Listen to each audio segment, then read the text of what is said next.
Seguidamente, la ponencia Determinantes multidimensionales de enfermedades transmitidas por los mosquitos vectores Aedes aegypti, dengue, zika, chikungunya, fiebre amarilla y anófeles, malaria, en Costa Rica, a cargo del doctor Benicio Gutiérrez Doña, coordinador del programa de investigación en ciencias psicológicas y del comportamiento humano, y el doctor Jorge Vargas Carmiol, profesor de la Escuela de Medicina de la Universidad de Costa Rica y microbiólogo químico clínico del Hospital San Juan de Dios. Ok, primero que nada, buenas tardes a todos y todas. Bienvenidos a este evento que espero lo disfruten.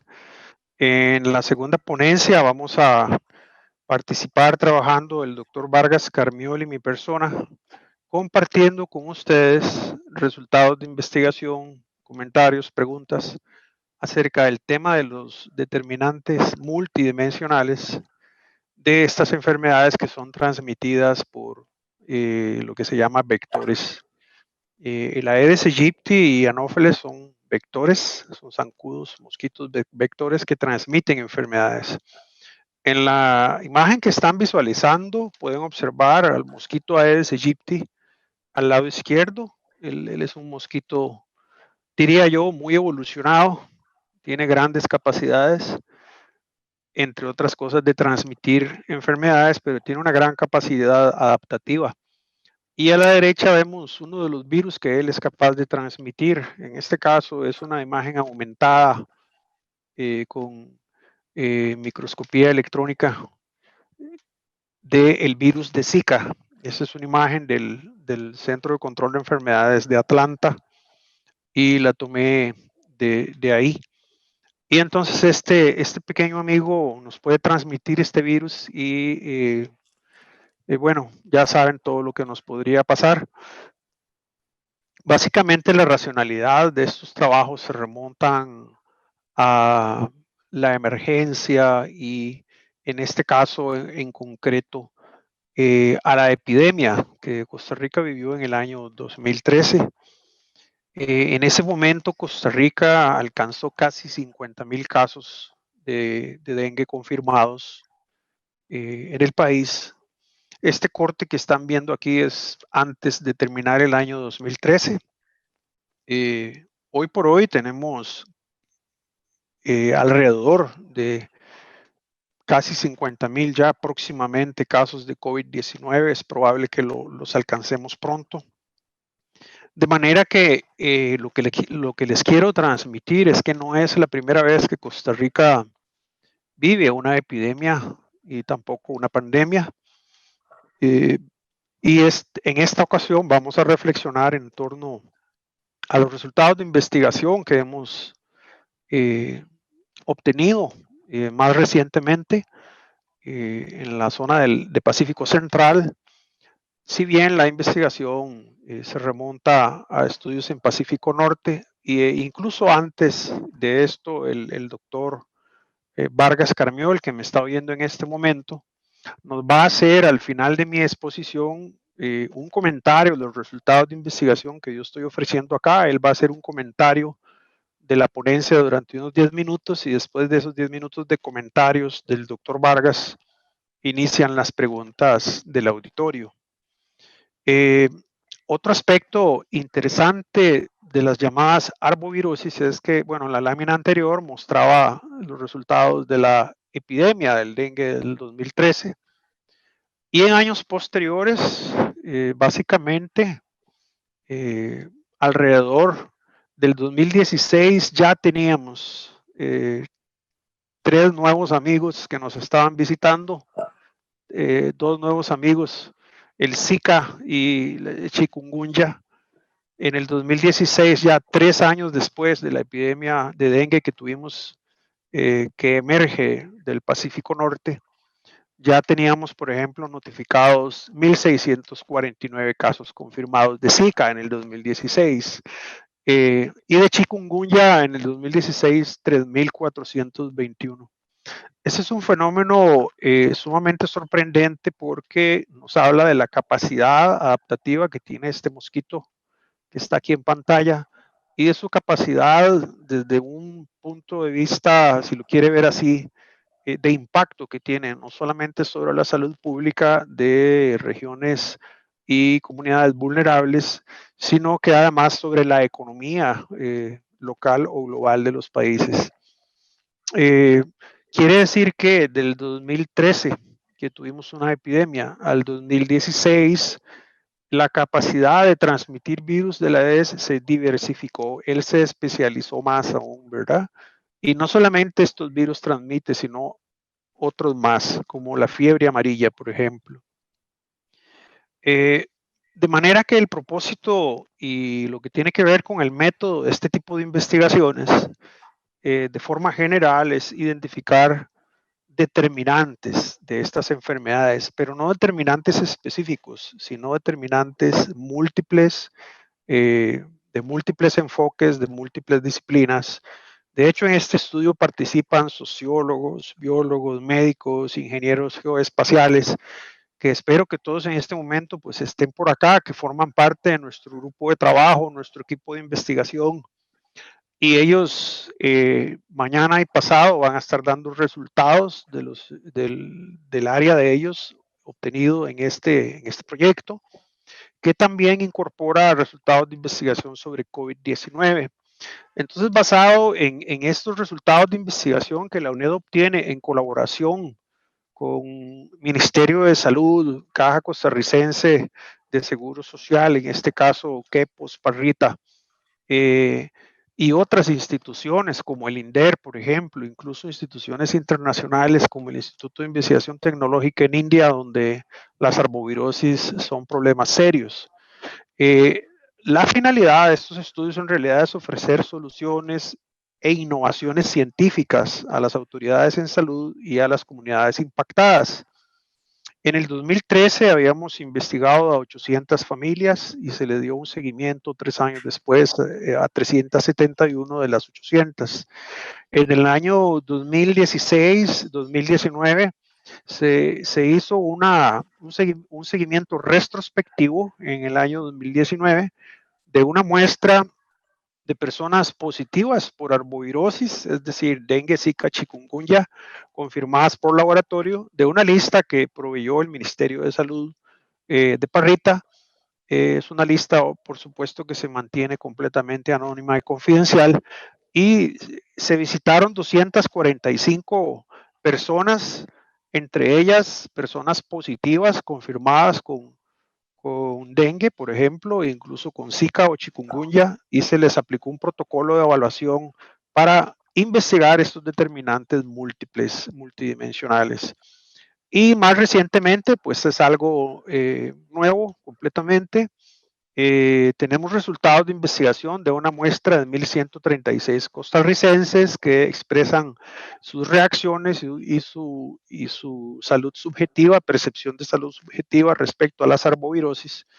Un estudio completamente nuevo de este año que se está llevando a cabo online, que también incorpora preguntas sobre dengue, zika y chikungunya, y vamos a dar resultados.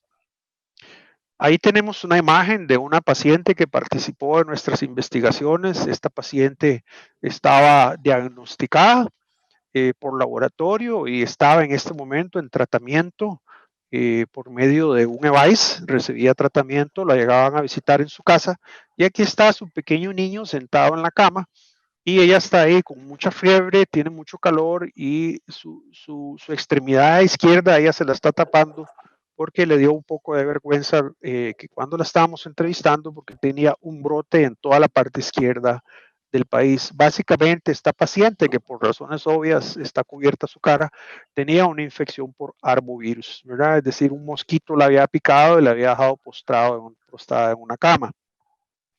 En el caso de la muestra de 800 familias que investigamos en Nicoya, se hizo una entrevista domiciliaria muy extensa en los barrios de la Gran Nicoya, y se hizo una revisión de expedientes posteriormente en el año 2016.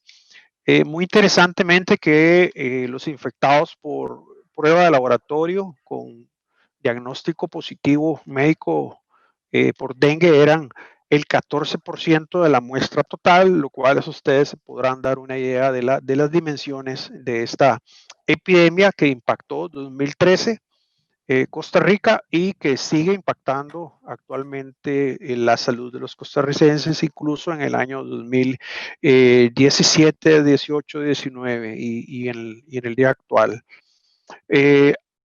A través de esa investigación pudimos comprobar que estas personas que son impactadas por estos mosquitos vectores tienen condiciones de vida muy particulares, como señalaba Rosibel, lo cual me parece muy interesante, ese enfoque de la geografía y la salud. Podemos ver acá este señor que es parte de la muestra de 800 familias que fueron entrevistadas. Aquí tenemos a una estudiante supervisada por mi persona directamente aplicando el protocolo de evaluación para medir los factores de riesgo objetivo que medimos. Aquí podemos ver cómo vive a la par de una quebrada y él vive así, prácticamente solo se pone una pantaloneta y así él vive en su ambiente, es un lugar sumamente caluroso, sin embargo, esa es la forma en que él vive y trabaja, ¿verdad? Esa es la ropa que él usa. Y las condiciones de vida de estas personas, pues a veces viven por debajo en la pobreza o por debajo de la línea de pobreza. Eh, un aprendizaje importante de estos resultados del estudio con 800 casos en Nicoya fue comprender que nosotros nos habíamos enfrentado apenas a la punta de un iceberg. ¿Eso qué quiere decir? Que cuando usted investiga cualquier brote, cualquier epidemia, cualquier pandemia como la que estamos viviendo de COVID-19, lo único que va a poder analizar va a ser una pequeña parte de la realidad. ¿Por qué estamos diciendo esto? Porque, por ejemplo, de los 800 casos que nosotros investigamos, 497 se autodiagnosticaron, se autodefinieron como personas que habían sido diagnosticadas con dengue en algún momento de su vida durante los últimos 5 años a la evaluación, mientras que 303 dijeron que nunca habían tenido dengue, por ejemplo, ¿verdad? Resulta que al hacer el seguimiento, 3 años después, en el año 2016, ¿verdad? Encontramos que 114 del total de personas que se habían autodefinido como positivas, en realidad tenían el diagnóstico positivo. Es decir, y estas, para nuestra sorpresa, se dividían en dos grupos. Un grupo positivo con prueba de laboratorio, que fueron 87, que pertenecían a los que dijeron que efectivamente sí les había dado dengue. Y un grupo de 27 positivos que estaba documentado en su expediente con prueba de laboratorio la enfermedad, ellos no habían asistido nunca a Levi's, ¿verdad? Los demás nunca fueron a Levi's y ellos pensaban que nunca habían tenido dengue y sí lo habían tenido, ¿verdad? Quiere decir que nos estábamos enfrentando a un dengue no reportado de alrededor de 383 personas, es decir, un 77% de la muestra pertenecía a la parte que no ve uno del iceberg. Lo mismo pasa con COVID-19 o cualquier otra epidemia o pandemia. Siempre vamos a estar investigando la parte superficial de estos brotes, estas epidemias, es decir, la punta del iceberg solamente. Bien, entre una de las preguntas más determinantes para nuestro estudio es investigar profundamente cuál es la diferencia entre hombres y mujeres respecto a la razón de probabilidad de salir diagnosticado en la primera consulta médica cuando usted llega con síntomas de enfermedad y habla con el doctor, con el médico. Entonces, en el caso de Nicoya, en estos 800 casos analizados, al hacer unos cálculos matemáticos que se llaman razón de probabilidad de ser diagnosticado por dengue en la primera consulta con el doctor, resulta que esa razón de probabilidad era alrededor de 3 veces mayor para las mujeres que para los hombres. Es decir, encontramos que las mujeres tenían 3 veces más probabilidad de ser diagnosticada por un médico en su primera sesión con él cuando llegaba sintomatológica de dengue, zika o chikungunya, por ejemplo, de una arbovirosis, en este caso dengue, ¿verdad? En comparación con los hombres que apenas tenían un 0.58 de probabilidad, ¿verdad? Esto nos llamó mucha la atención y quisimos también evaluar esta situación en Parrita. Y la muestra de Parrita nos arroja un resultado similar respecto a la distribución de una muestra observada con lista de diagnóstico positivo por el Ministerio de Salud de hombres y mujeres que hacen un autorreporte positivo, es decir, por vínculo epidemiológico, y el de laboratorio. Entonces, si ustedes pueden observar la diferencia en el tamaño de la barra positiva por laboratorio de hombres y de mujeres, podemos ver que esta diferencia es significativa según la prueba de chi cuadrada, ¿verdad? Entonces, el resultado de Nicoya parece repetirse en Parrita con resultados de investigación del año 2019, es decir, del año pasado, el año que acaba de pasar, lo cual nos está dando alguna idea de cuáles son los grupos especialmente vulnerables en poblaciones, valga la redundancia, vulnerabilizadas, que serían las mujeres, ¿verdad? Las personas mujeres son aquí las que estarían saliendo con un mayor impacto, pero estas son hipótesis que todavía se tienen que trabajar más y para eso pues tenemos a una compañera del Instituto de Género que está investigando los determinantes de la salud desde el punto de vista de género. Esta es una imagen de la georreferenciación de los casos con dengue positivo confirmados por el Ministerio de Salud de Parrita, con una lista del año 2016 que fueron entrevistados por la Universidad Estatal a Distancia, la Universidad de Costa Rica, el Centro Universitario de Quepos, ¿verdad? Con la colaboración de doña Lourdes Chávez, quien es directora de Quepos, y todo su cuerpo estudiantil que nos apoyó. Y pueden ver entonces que cada cruz representa una vivienda donde la persona vive con sus familiares y esa persona recibió el diagnóstico positivo por dengue. Como ustedes pueden ver en el sector montañoso, por ejemplo, donde se ve San Marcos acá o dice aquí Salitrales por arriba, ahí pues no existen, o en San Lorenzo o en Santa María, en estos lugares que se acercan más a la montaña, pues no tuvimos casos que pudiéramos entrevistar que fueran positivos. La mayoría de casos viven básicamente como enfrente, muy cerca a la costa y aglomerados, ¿verdad? En una especie de urbanizaciones o comunidades donde hay mucha aglomeración de personas. Entonces estamos hablando de un arbovirus que es urbano, ¿verdad? Que salió del bosque y se hizo urbano, le gusta la ciudad, ¿verdad? Le gusta la ciudad porque ahí está su alimento, ahí están los seres humanos y ahí está la sangre con la cual él se alimenta para alimentar a sus hijos, por así decirlo, a las pupas, y así sucesivamente. Si la sangre está contaminada con algún virus, algún arbovirus, entonces va a transmitir ese virus si pica a la persona, ¿verdad?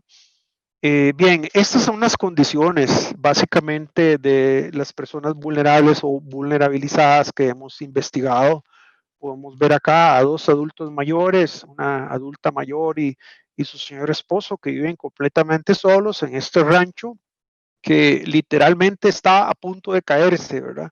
Estas personas viven a la par de las quebradas de los ríos, podemos ver perritos por acá, recipientes que se llenan de agua, basureros, condiciones de vida realmente preocupantes.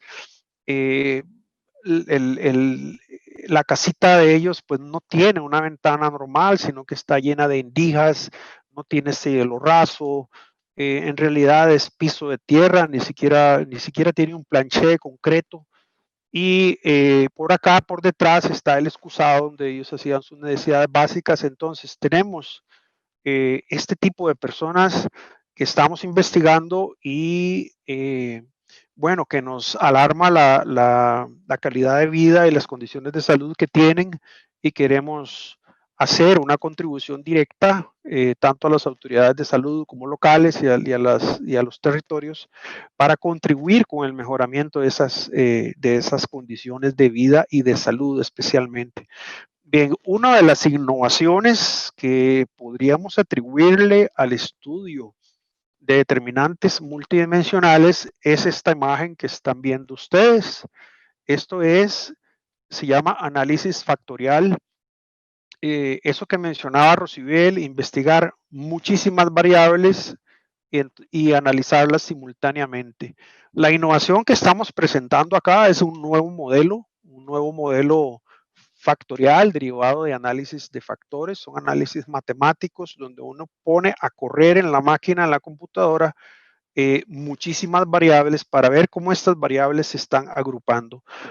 La innovación es que este procedimiento se ha aplicado para analizar la estructura de la personalidad de los individuos y así nació como una técnica muy poderosa, el análisis factorial y de componentes principales.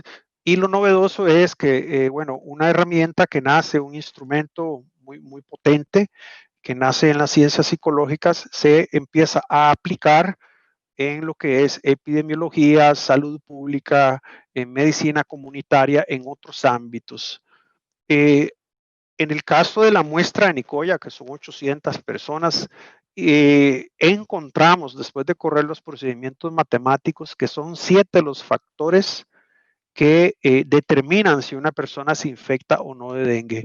Esta misma estructura la analizamos en Parrita. Este es el resultado del análisis factorial con 242 casos investigados en Parrita. Y si ustedes pueden observar, es muy semejante la estructura factorial que explica por qué una persona contrae cualquier arbovirus transmitido por Aedes aegypti, en este caso dengue, por ejemplo, Zika o chikungunya, y en el caso del modelo de Parrita también, ¿verdad? Vemos dos factores que son idénticos. El primer factor 1, se llama riesgo percibido y el segundo factor se llama tenencia de animales. El hecho de tener animales propios y el tipo de animal, sea doméstico o de granja, está aunado muy fuertemente al riesgo percibido que tiene la persona de adquirir este tipo de enfermedades. Y en tercer lugar estaría la ausencia de acciones preventivas. Parrita reproduce casi que igual, pero no la misma estructura factorial, sino que son 6 factores en vez de 7. Y nos llama mucho la atención, y quizás al doctor Vargas que me está escuchando, quien es el autor del instrumento de medición, que lo hemos ido mejorando a través del tiempo conjuntamente, él y yo y otras instituciones también, con otros colegas. Podemos observar aquí que hay un factor que se llama criaderos y fincas y que es determinante porque ahí hay depósitos de agua y hay cultivos de arroz, melón, caña, etcétera, palma africana, ¿verdad? Entonces, de manera que esto es considerado una innovación, se podría decir tecnológica, derivada de la investigación de riesgo objetivo de contraer arbovirus. Con permiso, Bien, doctor Benicio. adelante. Comentarle que únicamente quedan 5 minutos para que termine la participación total de la ponencia. Gracias. Claro que sí, ya voy a terminar. Muchas gracias. Eh, Recientemente, del 13 de abril al 16 de agosto, entrevistamos a una muestra de 1,054 costarricenses para preguntarles cuán grave consideraban su riesgo para la salud si se infectaban o desarrollaban dengue, zika o chikungunya. Podemos observar esta línea roja que representan mujeres y hombres, y el riesgo que ellos, la gravedad que ellos perciben es por debajo del promedio. Ellos no lo considerarían muy grave si se enferman de estas enfermedades. Lo mismo, la probabilidad de infectarse, la ven baja, ¿verdad? De infectarse de estas enfermedades. Pero cuando les preguntamos sobre la probabilidad de otra persona, vemos que es más alta. Esto ya lo habíamos investigado y comprobado antes, ¿verdad?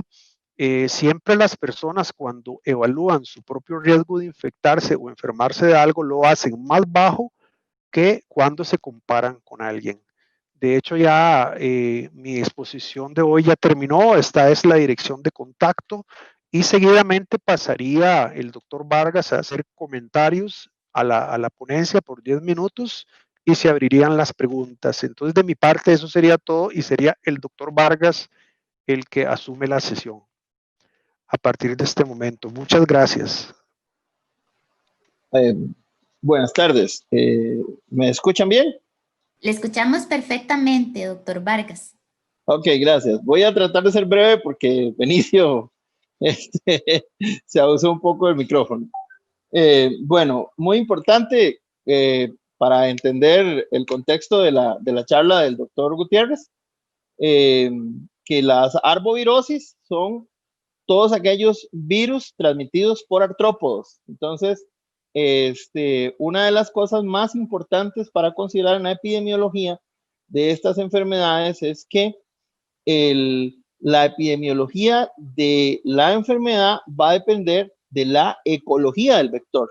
Entonces, uno de los componentes más importantes cuando hacemos este tipo de estudios es entender el comportamiento particular del vector en la zona donde estamos estudiando, porque también se ha demostrado que existen diferentes, aunque sea la misma especie, el Aedes aegypti o el Aedes albopictus, que son las dos especies más importantes, existen variedades de estas especies que se comportan diferentes según diferentes zonas geográficas.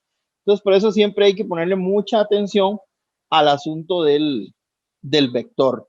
Por otro lado, cuando Benicio se refería al asunto de que estamos viendo la punta del iceberg, hay que considerar aquí el concepto que tiene que ver cuando en una parasitosis, y las virosis son parasitosis, nos referimos a el proceso de infección. El proceso de infección puede tener dos manifestaciones. Podría ser que tengamos una persona que está infectada, pero que no demuestra síntomas ni signos, y ese es un portador. Estos portadores no están enfermos, pero están infectados y están transmitiendo la enfermedad. Estos son los que más cuesta detectar porque no sienten ningún síntoma, no se sienten mal, andan por ahí, ¿verdad? Y eso pasa con todo, pasa con el COVID, ahora que está de moda, ¿verdad? También con todas las enfermedades. Y después tenemos un porcentaje que tiende a ser pequeño, muchas veces, en la mayoría de las parasitosis, que son los enfermos propiamente, que son aquellos que sienten, que tienen signos y que sienten los síntomas de la enfermedad y que se sienten mal. Entonces, eso para entender este asunto de por qué normalmente lo que detectamos es un segmento del total del problema, ¿verdad?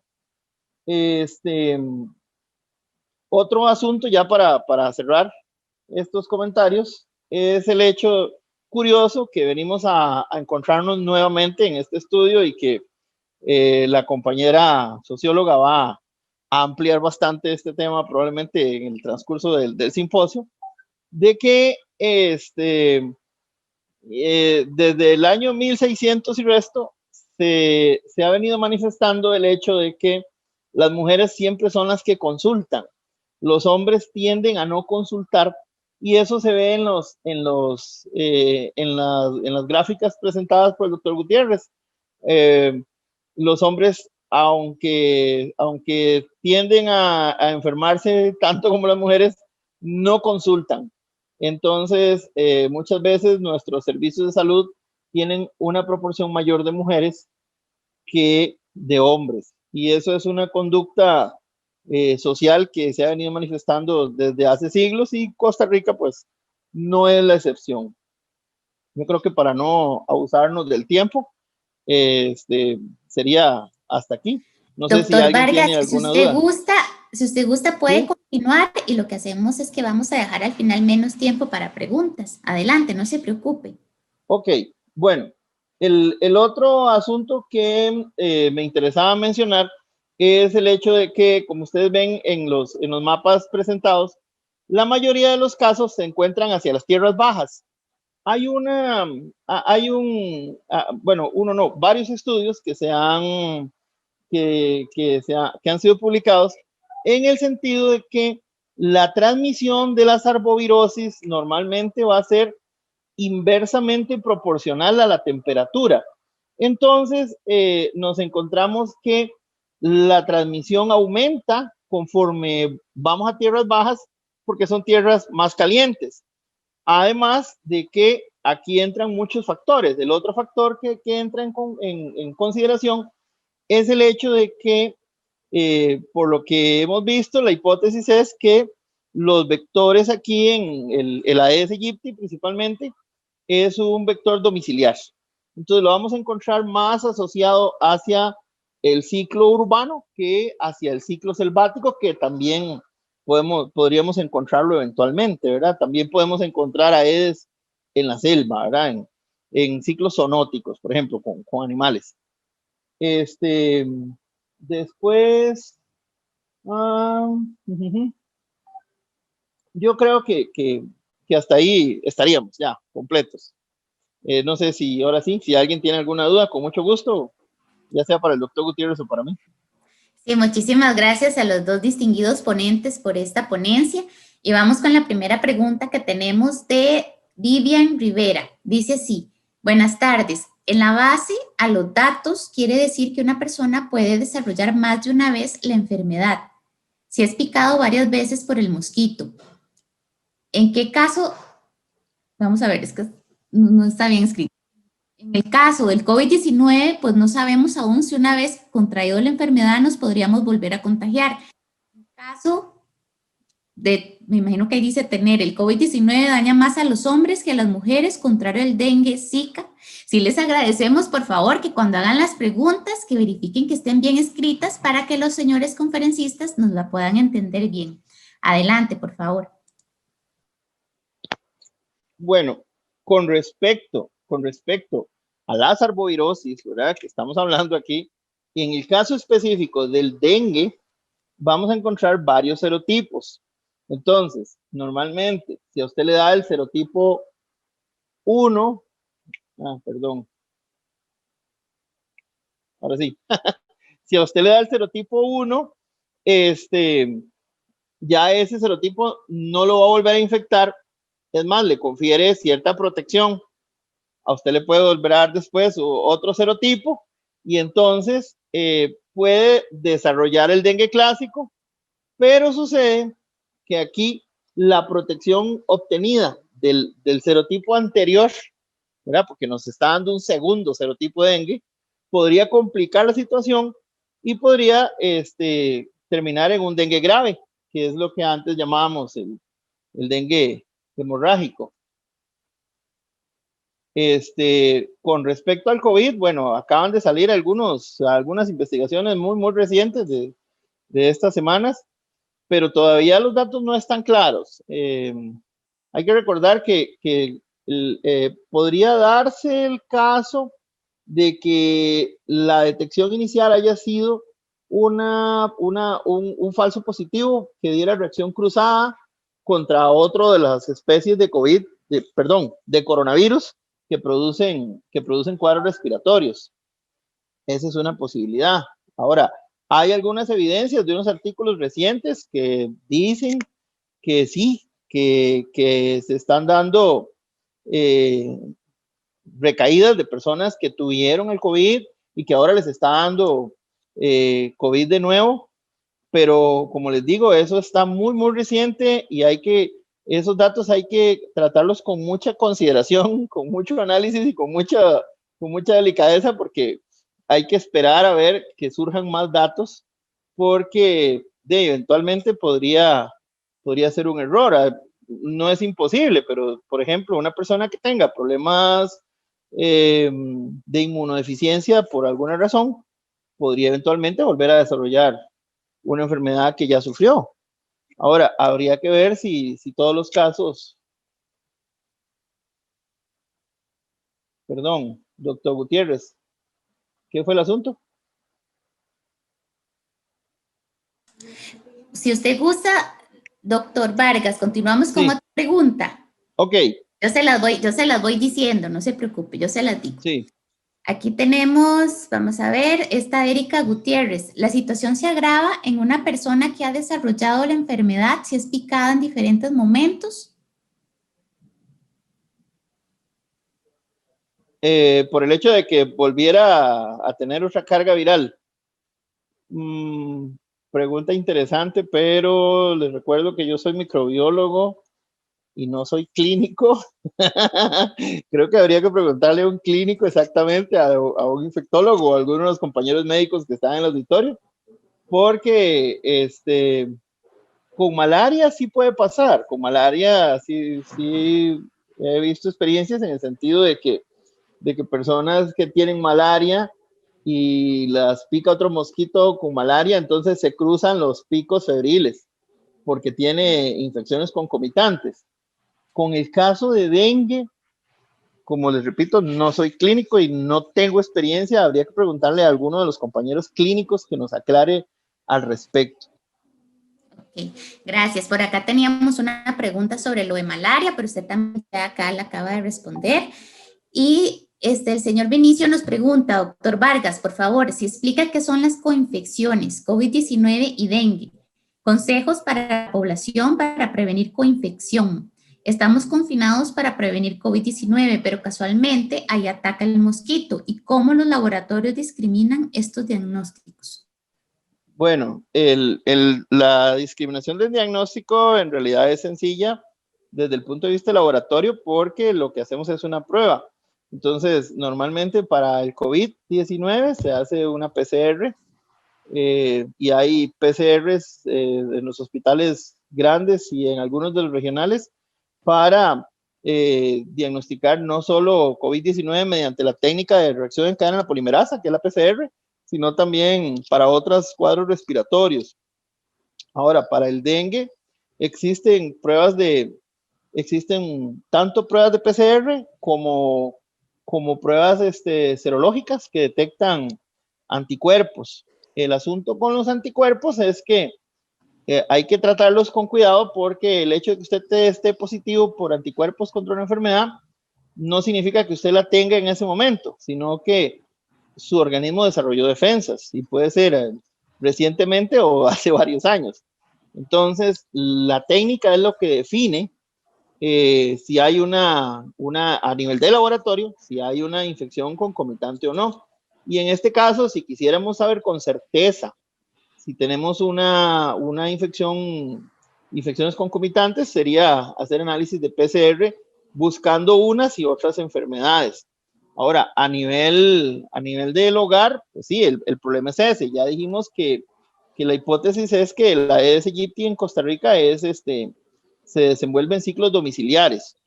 Eso significa que si todos nos metemos a la casa, vamos a estar en riesgo, si estamos en zona endémica, es decir, en zonas donde está la enfermedad, vamos a estar en riesgo de que nos infecte un mosquito con Aedes. También depende de donde estemos, ¿verdad? Nos estamos exponiendo a otro tipo de enfermedades. Las enfermedades no entraron en pausa por el COVID, ¿verdad? Siguen ahí. Tal es el caso, por ejemplo, de la tuberculosis, que se ha observado un cierto incremento en algunas regiones, ¿verdad? A raíz precisamente del hacinamiento de las personas que están en las casas. Entonces, ¿cuáles son las medidas preventivas? Bueno, primero, lavarnos las manos. Después, el distanciamiento físico. Eso aplica para muchas enfermedades de transmisión respiratoria. Además, si vamos a prevenir el dengue, entonces ya sabemos, tenemos que revisar nuestro patio, que no vayamos a botar basura donde se desarrollen depósitos de agua. Tenemos que ver que si vamos a almacenar agua, ahora que está yendo el agua en estos días, esos recipientes tienen que estar tapados. Tenemos que estarlos revisando, que además del agua no haya nada más adentro, ¿verdad? Si vamos a usar, por ejemplo, agua almacenada, entonces si tiene muchos días, esa agua puede contaminarse, entonces sería bueno que procedamos a hervir el agua antes de usarla, para asegurarnos de que además de prevenir el dengue, de prevenir la tuberculosis y de prevenir el COVID, no nos vaya a dar un cuadro diarreico, ¿verdad? Porque se contaminó el agua almacenada, ¿verdad? Tenemos que verificar, por ejemplo, si vivimos en una zona donde hay muchos mosquitos, entonces es recomendable hasta donde sea posible, por ejemplo, poner sedazo en ventanas y en puertas, verificar que no haya, hay casitas donde, en zonas endémicas donde se forman endijas en las paredes, pues bueno, hay que ver cómo las tapamos, eso es importante.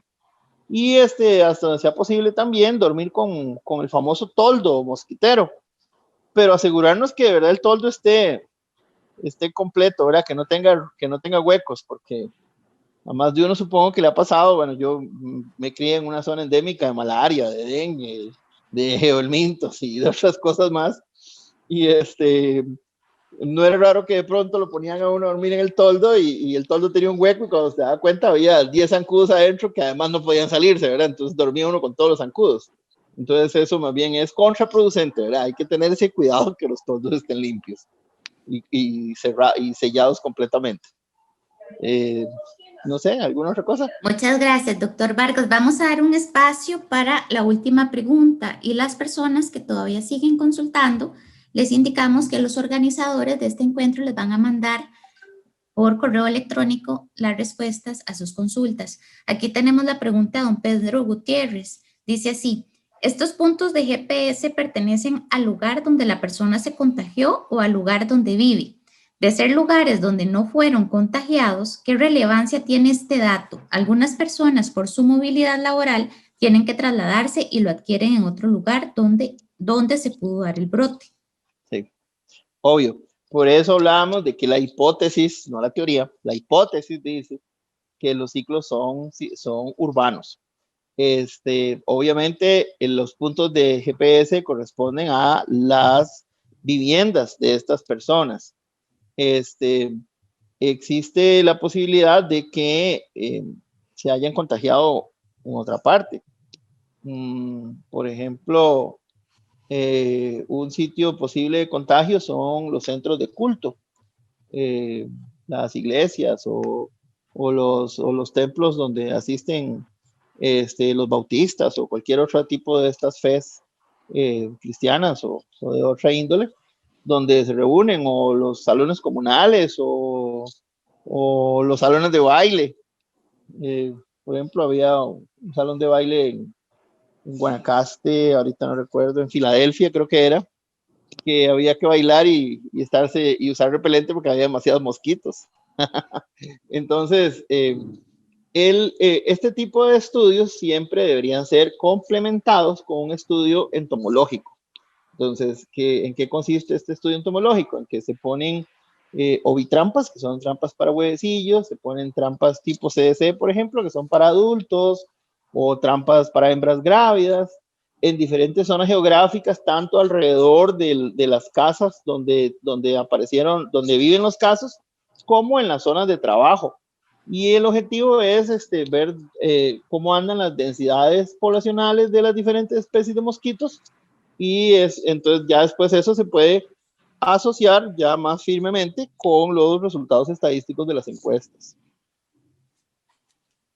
Doctor, me parece que nos quedan 5 minutitos más para esta pregunta. ¿Qué relevancia o beneficios han traído estos datos del arbovirus a las comunidades en acciones específicas? Esto lo pregunta don César. Claro, la maravilla de este tipo de estudios es que cuando nosotros sabemos cuáles son las enfermedades que prevalecen en una determinada comunidad, podemos enfocar las estrategias de prevención hacia esas enfermedades específicas. Y eso no solo con los arbovirus. Por ejemplo, cuando nosotros vamos a Upala a trabajar con los muchachos del trabajo comunal universitario de la UCR, una de las primeras cosas que hacemos es ir y visitar a los compañeros del sector salud y preguntarles por las enfermedades más prevalentes, pedir el ASIS, el análisis de situación integral de salud, que trae algo también de estos datos, en algunos lugares, en otros está un poco desactualizado, y revisar las publicaciones científicas que hay al respecto para poder darnos una idea de cuáles son las parasitosis. Por ejemplo, para darles un ejemplo muy concreto, en la zona norte, una de las parasitosis más prevalentes, según los estudios serológicos que se han hecho, es la paragonimosis. Es el Paragonimus mexicanus, es un un tremátodo que se asocia con cangrejos de río, con el consumo de cangrejo crudo de río. Entonces, eso significa que la gente está muy expuesta en esa zona, entonces tenemos que hacer prevención sobre paragonimosis en esas regiones, porque la seroprevalencia es muy alta. Así por el estilo. Entonces, con estos estudios, con este tipo de encuestas, nos damos una idea de cuáles son las enfermedades más prevalentes también y cuáles son las zonas calientes, por decirlo de alguna manera, las zonas críticas, donde podemos enfocar la prevención porque son las personas que están en mayor riesgo, ¿verdad?